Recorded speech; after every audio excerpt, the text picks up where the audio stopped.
Between 1957 and 1964, a CIA-funded psychiatrist at one of the world's most prestigious universities erased the memories of hundreds of patients without their knowledge or consent. Some forgot how to read, some forgot their own names. One woman was electroshocked 109 times. This is a fully declassified story. On a hilltop overlooking the city of Montreal sits a building that looks like it belongs in a Gothic horror novel. In the 1950s, it was one of the most respected psychiatric institutions in the Western world, the Allen Memorial Institute, part of McGill University. Patients checked in voluntarily, housewives suffering from postpartum depression, students struggling with anxiety, people seeking help for the most ordinary of human struggles.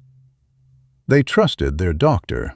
After all, he had been president of the American Psychiatric Association, president of the Canadian Psychiatric Association, and president of the World Psychiatric Association. He had held the three most powerful positions in global psychiatry. On paper, the most credentialed psychiatrist alive. His name was Dr. Donald Ewen Cameron, and behind the oak doors of that beautiful castle on the hill, he was running experiments so monstrous that decades later the CIA would spend millions trying to keep them buried. Experiments designed to completely erase a human mind and rebuild it from nothing. To the outside world, Donald Ewen Cameron was a titan of psychiatry. Scottish-born, trained at the University of Glasgow and the University of London, he emigrated to North America and rose faster than any psychiatrist in history. Over the course of his career, he held the three most powerful positions in global psychiatry: president of the American Psychiatric Association, the Canadian Psychiatric Association, and the World Psychiatric Association. He had even served at the Nuremberg trials, evaluating the mental state of Nazi war criminal Rudolf Hess. The irony is staggering. The man who helped judge Nazi experimenters would soon become one himself. Cameron was obsessed with a radical theory. He believed that mental illness could be cured not by treating the mind, but by destroying it entirely, wiping the patient's brain clean, like formatting a hard drive, and then reprogramming it with new, healthy patterns. He called this concept de-patterning and psychic driving.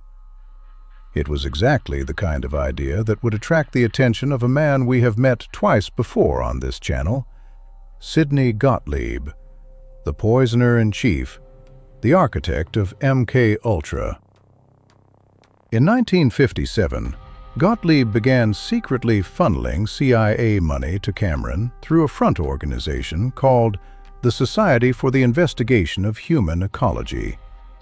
The payments totaled $69,000, the equivalent of over $750,000 today. It remains debated whether Cameron fully knew the funding originated from the CIA. It was laundered through a front organization. But what is certain is that Cameron was already doing what they wanted. He just needed more resources to scale it up. The patients who entered Allen Memorial were not criminals. They were not prisoners of war. They were ordinary Canadians. Mothers, wives, students, teachers. Many were referred by their own family doctors for conditions so mild they would today be treated with a simple course of therapy or low-dose medication. Take the case of Velma Orlico. In 1956, she was the wife of a Canadian member of Parliament, struggling with postpartum depression after the birth of her child. Her family doctor recommended she see the famous Dr. Cameron at McGill.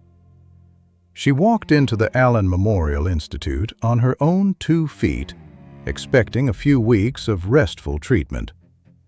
She would not walk out the same person. In fact, she would barely walk out at all.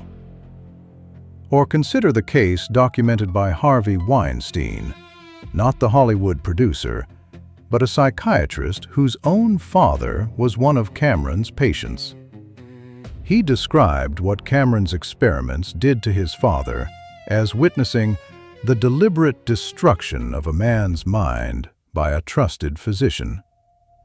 Weinstein would later write the book A Father, a Son, and the CIA, one of the first detailed accounts of what happened inside those walls. None of these patients consented to what was about to happen to them. None of them knew their doctor was being funded by the Central Intelligence Agency. Behind a locked door in the basement of the Allen Memorial Institute was a room that the staff referred to simply as the sleep room. What happened inside was anything but restful. Cameron's first step in his de-patterning protocol was to obliterate the patient's existing personality. His method? Force them into a drug-induced coma for weeks or months at a time. Patients were injected with massive doses of barbiturates, chlorpromazine, and other sedatives. They were kept unconscious, sometimes for 15 days, sometimes 30. In documented cases, up to 65 consecutive days of chemically induced sleep. During these marathon comas, patients were only woken briefly, not for food or comfort, but for electroshock therapy.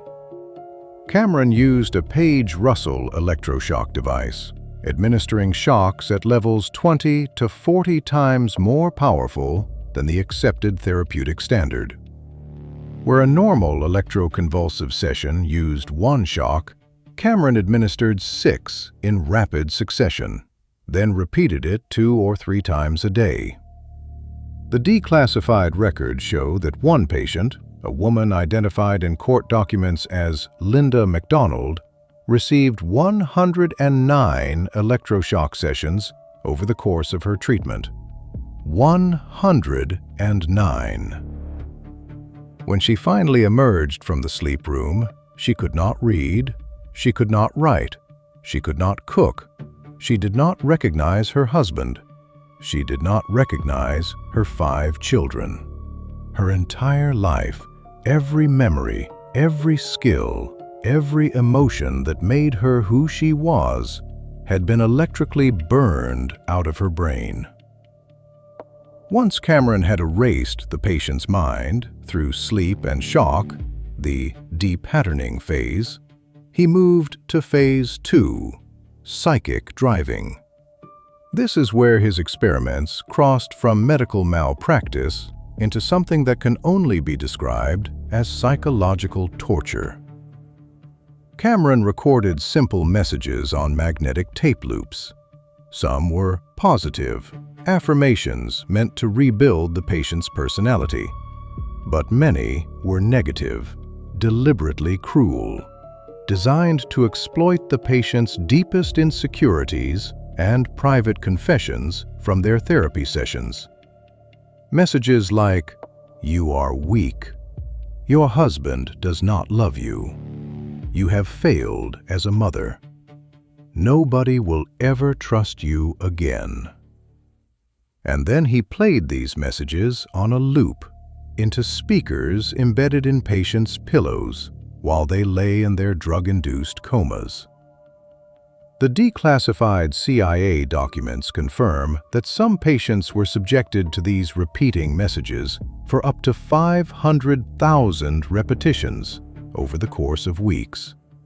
500,000 times the same sentence, drilling into an unconscious brain that had been chemically and electrically wiped clean. Cameron also experimented with extreme sensory deprivation. Some patients were locked in isolation chambers for weeks, wearing blackout goggles and padded earphones, hearing only the recorded loop. Others were given continuous IV drips of LSD for days or even weeks at a time while the tape played. The goal was total psychic dissolution. Strip away the old identity, flood the brain with a new one, like reprogramming a computer, except the computer was a living, breathing human being who had checked in for anxiety treatment. And the most haunting detail? Cameron kept meticulous notes. These weren't the acts of a madman losing control. These were systematic, documented, peer-reviewed experiments published in respected medical journals. The academic world read his papers and looked the other way. The survivors of Dr. Cameron's experiments didn't just lose their memories, they lost their identities. They lost decades of their lives. Some had to relearn basic motor skills, how to use a toilet, how to hold a spoon, how to dress themselves. Many never fully recovered. Valma Orlico spent years trying to piece her life back together. She could perform basic tasks, but the woman she had been before, her personality, her humor, her memories of raising her children, was gone, erased. She described the experience as waking up as a stranger in your own life. Her husband David became one of the most vocal advocates for the survivors. He pushed for years, decades, demanding answers from both the CIA and the Canadian government. Because here's the part that implicates everyone. McGill University knew. The Canadian government's own funding body, the Department of Health and Welfare, provided additional grants to Cameron's research. They all looked the other way. In 1988, the CIA finally settled with 9 of Cameron's victims for a total of $750,000, split among 9 people, less than $84,000 per person, for having their minds destroyed. No admission of guilt, no public apology, no accountability beyond a check.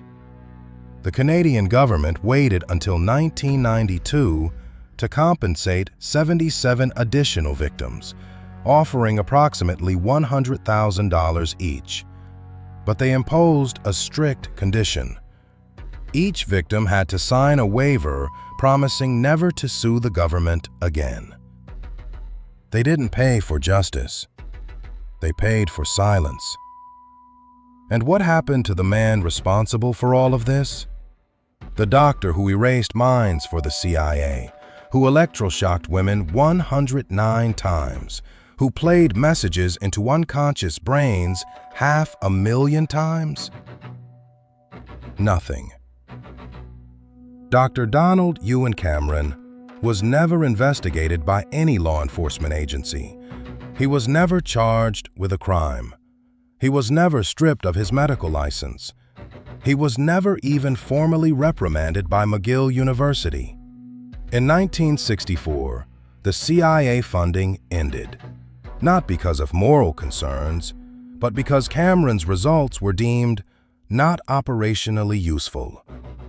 His mind erasure techniques worked too well. He could destroy a personality, but he could never successfully rebuild one. The CIA wanted programmable agents. Cameron was producing human shells. Cameron continued his distinguished career. He published papers, he attended conferences, he received awards. And on September 8, 1967, while mountain climbing with his son in the Adirondacks, Donald Ewen Cameron suffered a sudden heart attack and died at the age of 65. He died with his reputation intact, a titan of psychiatry, a leader of his field, a man whose obituary praised his contributions to mental health research. The monsters of MK Ultra don't hide under beds. They hang their diplomas on walls. The Allen Memorial Institute still stands on top of Mount Royal. Students walk past it every day on their way to class at McGill University. Most of them have no idea what happened inside those walls. Between 1957 and 1964, an estimated 300 patients were subjected to Cameron's de-patterning and psychic driving experiments. The full number may never be known, because Richard Helm's 1973 shredding order destroyed the master records. We only know what we know because of a filing error that saved a cache of financial documents. 3 governments, the United States, Canada, and the United Kingdom, were implicated. The CIA funded it. McGill University hosted it. The Canadian government supplemented it. And the British government's intelligence agencies consulted on similar programs. But the most chilling lesson of Dr. Cameron isn't the experiments themselves. It's the system that made them possible. A respected institution, a trusted title, an unlimited budget, and the complete absence of anyone willing to say, "This is wrong." No whistleblower stopped it. No colleague intervened. No ethics board halted the research. The silence of the institution was as loud as the screams that echoed through the sleep room. Now I want to hear from you. Cameron held the 3 highest positions in global psychiatry. He judged Nazi war criminals at Nuremberg, and then he became one himself. Is it the man who commits the atrocity, or the system that allows it? Tell me what you think in the comments below. The files are still out there, buried under classification stamps and institutional silence. If you want to keep digging through the declassified nightmares of our past, subscribe to Darkfile History and turn on the bell, because next time, we're not leaving the MK Ultra files. There were 149 subprojects. We've only uncovered 3. And the institutions that helped the CIA control minds? There weren't 1 or 2. According to the CIA director's own testimony, there were 80, including 44 American universities. Keep questioning the shadows.